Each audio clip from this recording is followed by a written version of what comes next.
Professor Alan Dershowitz, author of The Case for Israel. Norman Finkelstein, your response. Well, I appreciate Alan Dershowitz's seriousness, at least in these remarks. I have no intention whatsoever of getting involved in an ad hominem debate with Mr. Dershowitz. I'm interested in the facts. I was asked to come in and discuss his new book. I went home, purchased one copy. In fact, I purchased 2 copies. I read the book very carefully. I did what someone serious does with a book. I read the text. I went through the footnotes. I went through it very carefully. And there's only one conclusion one can reach, having read the book. And this is a scholarly judgment. It's not an ad hominem attack. Mr. Dershowitz has concocted a fraud. In fact, Mr. Dershowitz has concocted a fraud which, amazingly, in large parts, he plagiarized from another fraud. Now, I found that pretty shocking. Found it shocking coming from a Harvard professor. I find it shocking coming from any professor. Now we have to cut off at one point. I just want to warn everybody here that although I'm not a litigious person, I'm not a litigious person.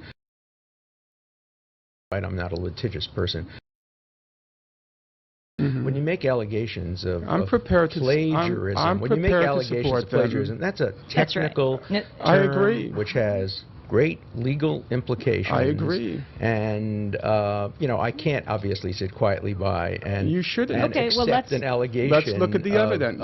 Of plagiarism. All right, let's look at the evidence. Who is the plagiarism from? Let's look at the evidence.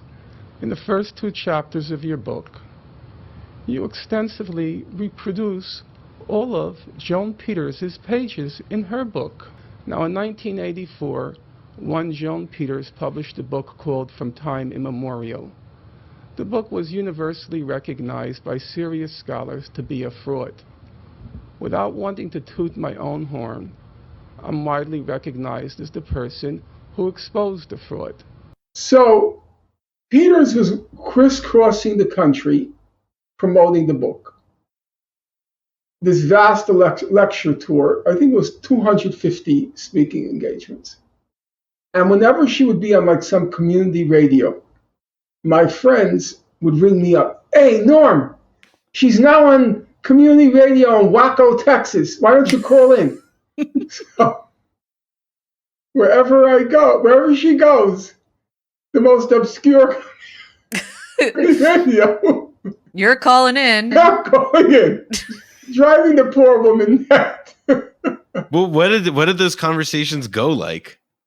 Well, I would start off by saying that my name is Norman Finkelstein, and I think the book is a fraud. And she would always say, he's a friend of Noam Chomsky. Oh my God! Like, saying he's a friend of the devil. And what did the host usually do? Did they just cut you off, or did they just let you argue it out? Absolutely not. Did not cut me off. No, because community radio, they're not yet commissars. Right. They actually believe in the idea of community radio. Hold it for one moment. Right. Community radio didn't understand that their function is to manufacture consent. They actually thought it was to facilitate the free exchange of ideas. I mean, they're so stupid. Those hoi polloi, those stupid people in the backwoods, they think they're supposed to have conversation and an exchange of ideas. So she knew who you were. Oh, yeah. Oh, the stories I could tell you with me and her, but that's another story. So then the book comes out in the UK. Yeah, libel laws they're stricter there. And a friend of mine, his name is Charlie Glass. He's still a prominent journalist, a brilliant guy. Charlie calls me up and he says, Norm, Peters is going to be on BBC. You want to be on the show? What the hell not? Why the hell not? Oh, you can imagine, Joan Peters is now in the UK. She's thinking, I put that guy behind me. He's gone. I'm in the UK. It's over. The nightmare the quesadilla, as the Spanish would say, of Norman Finkelstein. So then she's on BBC. She gives her usual spiel, and then the announcer says, okay, we're going to take questions. And he goes like this. I'll never forget. He says, our first call is from New York City. So, Joe Peters is sitting there, and you know what she's thinking? It can't be. She's like, it can't be. It can't be. There's no way. He followed me to the UK. No way. It can't be. The first call, New York City. So I get on and I give my spiel, and I said, she said this with the Hope Simpson report, but that's not what the Hope Simpson report said. So she's very cool. She's very cool because she understands how the media works. Nobody reads the books, the people who interview you. They don't read it. They have not a clue what's in the book. If you ever write a book and you go with one of the better publishers, they send you a questionnaire, an extensive questionnaire. And one of the questions in the questionnaire is, what questions would you like to be asked? No, that's absolutely true. And that's what the interviewers do. They ask you the questions that you want to be asked. It's like a talk show, like late night show or something. It's all just theater. Yeah. And so when I said, and she, her answer was, she said, I didn't write that. She knew nobody would check. Oh. So, you know what I replied? Well, whoever wrote the book did write that. I know that book inside out. I read it at least 4 times, and I went through all 1,854 footnotes. I started to read your book, Mr. Dershowitz. I then came to chapter 1, footnotes 10, footnote 11, footnote 12, footnote 13, footnote 14, footnote 15, footnote 16. All of the quotes are from Joan Peters. They are so from Joan Peters that you have a long quote here from Mark Twain on pages 23 to 24. Mm-hmm. I turn to Joan Peters, page 159 to 60. The identical quote from Twain with the ellipses. Is the Twain quote wrong? With the ellipses. Is the Twain let quote me finish, wrong? sir. No, but the key with is... the ellipses in the same places. The identical quote from Twain with the ellipses in the same places. It's been widely quoted, as you know. Really, now, Mr. Dershowitz? What's your point? Is it a correct quote? Let me finish, Mr. Dershowitz. I want to ask you a question. Is it an accurate quote of Twain? Did Twain say Professor what Dershowitz, I quote him as the way we can have a civilized discussion here is that each person will get a chance to make their point and won't be cut off. So you have nearly a full-page quote from one William Young, a British consul from May 1839. Is it an accurate quote? On page 8, I'm going to finish, sir. On page 18 of your book, I turn to Joan Peters, page 184, the identical quote with the ellipses. I'm holding it up for the camera. Perhaps they can see. This is the length of the quote. Is it an accurate quote? The ellipses in the identical place. Last point. I'm not going to go through chapter 2 where there are 29 plagiarisms from Joan Peters. Wait. Let's be very clear. It is not plagiarism to quote Mark Twain correctly. That's not except if you cite Mark Twain and not Joan Peters. I'm a professor, sir. I know what plagiarism is. And plagiarism is? Well, let's hear your definition of plagiarism. No, we're not going to get involved in that now. So you're using a word and you're not going to tell us what you mean by it. I'm going to give the documentation, and you know what? We'll let everybody else decide for themselves, because the documentation... One last example, and I want to make it very clear. In Joan Peters' book, From Time Immemorial, she coins a phrase. The phrase is turn speak.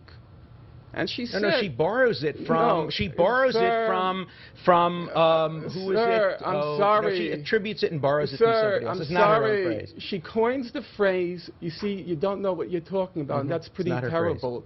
She coined the phrase turn-speak, and she says she's using it as a play off of George Orwell, which, as all listeners know, used the phrase newspeak. Right. And she coined her own phrase, turn-speak. You go to Mr. Dershowitz's book, he got so confused in his massive borrowings from Joan Peters that on 2 occasions, I'll cite them for those who have a copy of the book, on page 57 and on page 153, he uses the phrase, quote, George Orwell's turn-speak. Turn-speak is not Orwell, Mr. Dershowitz. You're the Felix Frankfurter Chair at Harvard. Yes. You must know that Orwell would never use such a clunky phrase as turn-speak. I like it. I think it's a very elegant well, phrase. maybe you like it, and I do. evidently Joan Peters liked it, but George Orwell never heard of it, to the best of my knowledge. We have to break for stations. Just one sec. We have to wait. Just one sec. Fine. We have to break for stations to identify themselves. In the middle of the second part, I couldn't take it. No, I'm serious. I couldn't. He was the first time in my life I really met a pathological liar. What you're saying, Norm Finkelstein, is in Alan Dershowitz's book, The Case for Israel. He says 2 to 3,000, and it's 2 to 300,000. Your response to that, I Professor argue that 700,000 Arabs. Don't change the subject, That's Mr. not Dershowitz. changing the subject. We're I talking argue about that phase 2, April through June. Arabs. Please don't play this game. Obviously, the phrase 2 to 3,000 Arabs refers either to a sub-phase or is a typographical error. This is why lawyers have a bad reputation. Because you're playing a game now. I've read the book twice. In fact, Mr. Do I ever dispute that 700? Do I ever dispute that hundreds of thousands in fact, I've read the book 6 times because I read Joan Peters 4 times. So if you add the 4 times to Joan Peters, does she make this point? With the By the way, for you, it's 6 times. Does she make this point? It was a very strange experience for me because he kind of had the perfect MO of a lawyer. He absolutely believed every word he was saying, but simultaneously he knew it was all a lie. All right, let's Amnesty stop. International, who I know you think is an untrustworthy source, Human Rights Watch, B'Tselem, they all reach the same conclusion. And they're wrong. Israel still continues to practice torture. Well, you can say they're wrong, but let's be clear. Describe what Israel does. Sir, I'm not going to debate what torture is. What do you define as torture? I'm not an expert in the topic. You certainly are not, but yet you're making an accusation. I don't make the accusation, Mr. Dershowitz. You're confusing things. I go to the mainstream, respected human rights organizations, and I look at what they say. Let me talk about amnesty. And they apply the international standards. Let me talk about amnesty. You have a number of points here. So, if you want to convince a jury, you have to absolutely believe what you're saying. But if you want to be an effective attorney, you have to retain control over reality. You can't just lapse into your own crazy world. And he was able to do both simultaneously. You write on page 126, there is no evidence that Israeli soldiers deliberately killed even a single civilian in Jenin. Absolutely. Now, Mr. Dershowitz, I looked carefully at your book. You don't like Amnesty International. I'm a member. You don't like. I'm a member. I know, of but on the question of Israel, I'm a contributor to Amnesty International. I like Amnesty on Israel in a great many instances, but I disagree with some of its conclusions. And you don't particularly like B'Tselem. I do like B'Tselem. If I were an Israeli, I'd belong to B'Tselem. So don't characterize my views. You don't know my views. I read your book, or the book you purport to have written. Now you're claiming somebody else wrote it? I hope so. For your sake, I truly hope you did not write that book. I proudly wrote it. I think the honorable thing for you to do would be to say, I didn't write the book. I had no time to read it. I'm sorry. I wrote every word That of would it, be the honorable and thing. I urge. I have Okay, my you've hand made on the drafts. point about I Jenin urge and other whether people an to do Israeli it. soldier, No, I want to whether quote. Let's Deliberately shot a civilian. Let's 2 minutes. quote Human Rights Watch. Yes. They put out an extensive report on Jenin. Now, Human Rights Watch, you nowhere in your book mention. Nowhere. Let's see what Human Rights Watch concluded on Jenin. Quote, there's prima facie evidence that Israel committed, quote, war crimes in Jenin. Further, quote, and I want everyone to listen carefully, many of the civilian killings documented by Human Rights Watch amounted to unlawful or willful killings by the IDF. Please listen to the words. I'm listening to the Willful words, killings. and I deal with this very directly in my book. And then Human Rights Watch copiously documents multiple cases of willful killings by Israel. Okay. What did Mr. Dershowitz write? What did Mr. Dershowitz write? There is right. not a single case instance. of you want to Not know, only not a Mr. single Dershowitz, case in Jenin, but let me tell you why I make my point. I make my point because there is absolutely no incentive for the United States or for Israel or for any other democracy ever willfully to kill an innocent civilian. Every time an innocent civilian is killed, it hurts Israel. It hurts it domestically. Allow me an it hurts example. it. No. Let me finish my point. It hurts it internationally. Now, every country engaged in urban guerrilla warfare will inadvertently kill civilians. But the very idea that an Israeli soldier who are trained in the idea of the holiness of arms, who get better training about avoiding civilians, who are punished for killing Let civilians. Norman Finkelstein read a response. You're making the point that in general you wouldn't think they would. Mr. Dershowitz gave a very lovely bar mitzvah speech. Now let's read what let's see what Human Rights Watch wrote. Quote, among the civilian deaths were those of Kamu Zigir. Listen carefully. A 57-year-old wheelchair-bound man who was shot and run over by a tank on a major road outside the camp on April 10, even though he had a white flag attached to his wheelchair. That sounds pretty deliberate to me, Mr. Hirsch. If it's true, the Israeli the whole world is lying. Only Joan Peters tells the truth. Wait. First of all, Joan Peters has never written about this issue. This issue is one where, of course, not only the Israeli military, but the United States has investigated Jenin. The United Nations has investigated Jenin. Some of the Did they make up that example? Some of the Let's same get sources. this clear. Some of the same Did Human sources Rights Watch that make up that citing example? First said there Did were Human Rights Watch 5,000 make up that people example? killed. No, that was an Did example. Human Rights Watch? You said they were given it to please, them Mr. by a Dershowitz, source, this is and disgraceful. it was disputed. You're shaming your institution. I'm not, except first You're of all, shaming your institution. Let me make it very clear. I don't speak on behalf of Harvard. Not I speak on behalf. not a single one. Did Human Rights Watch make that up? No, but did Human Rights Watch make it up? Human Rights Watch attributes Did it make it up? Let me, no. Can they make up that example? All right. On that note, we're wrapping up the program.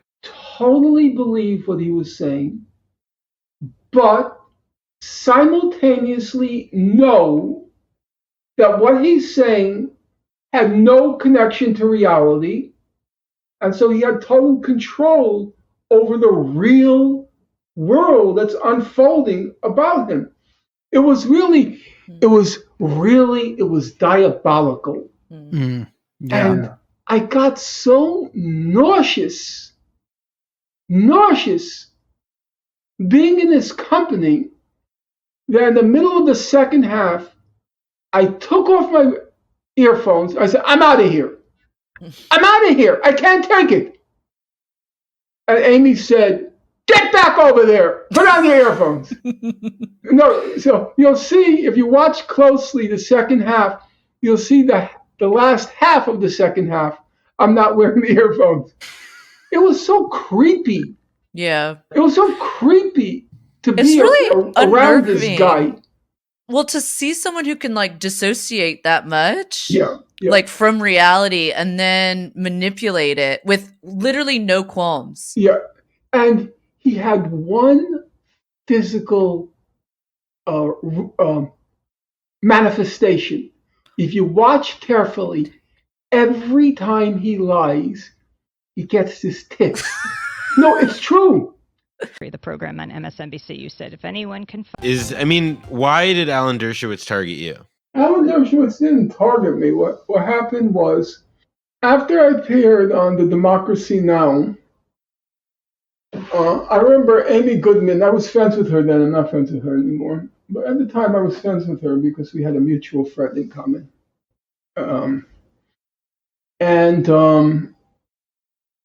She called me up afterwards, and she said, and I'm calling her, I remember the words well. She said, "Norman, be careful. You're now like red meat to him. He lost it. He went berserk after what I did in public." I'm being literal. After Professor Dershowitz said publicly that my late mother was a Nazi collaborator, I know my mother. She loved me to death, too much. The doting Jewish mother. I was the youngest son. The whole deal. However, as much as she loved me and barely let me leave the house for fear that, a brick might fall on my head, if I didn't go down, take the first Amtrak down to Cambridge, and I didn't kill the guy, she would not speak to me again. Oh, I'm dead. I'm dead serious. I'm dead serious. I'm deadly serious. When we were in the trial in Dusseldorf, without going into the details, it turned out that at night, when the trial was over, the guards were released, the guards from Majdanek camp, the defendants, they were released on their own recognizance. Very common in those kind of trials. They just walked out of the courthouse with us. And one night, I was walking down the street of Dusseldorf after the day my mother gave her testimony. And on my left side was my mother. The right side was one of the guards, the worst guard in my mother's recollection. Her name was Birgitta. And I turned, I saw Birgitta. I was just shocked. I was breathless. I couldn't believe what was happening. She's just walking near my mother. I wait for Birgitta to be around 100 paces down from where we were. And I turned to my mother and I said, "Mom, do you know who that is?" And my mother squinted and her eyes just blew up. "Birgitta?" I said, "Yeah." I said to my mother, "You want me to get her?" And my mother just went into a kind of, she was transported mentally. She started screaming, "Get her! Get her! They think we're sheep! Get her!" Without telling you what followed, what ensued, I know that after what Dershowitz did, my mother would never forgive me if I didn't exact revenge for what was done. And I didn't.